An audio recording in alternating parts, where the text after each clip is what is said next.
kalau boleh saya tambahkan, musuh besarnya itu bukan kemiskinan dan kebodohan, tapi pemiskinan dan pembodohan. Yang dilakukan. Pemiskinan dan pembodohan itu terstruktur, dan itu sistem yang harus dibenahi. Sistem. Perubahan sistem, peralihan dari sistem monarki atau kerajaan ke demokrasi, itu ditandai dengan lahirnya partai politik dan ada perwakilan di parlemen, begitu.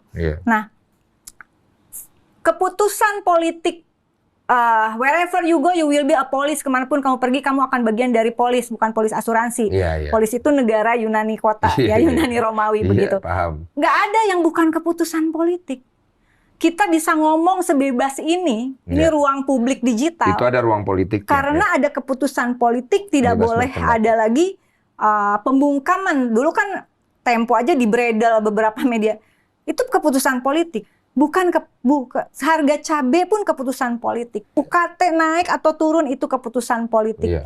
Ya, bagaimana kemudian harga cabai pun keputusan politik. UKT naik atau turun itu keputusan politik.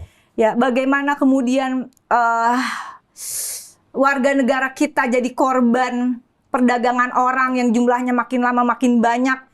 Itu keputusan politik. Anggaran perlindungannya hanya 200 sekian miliar untuk perlindungan WNI di seluruh dunia, itu keputusan politik.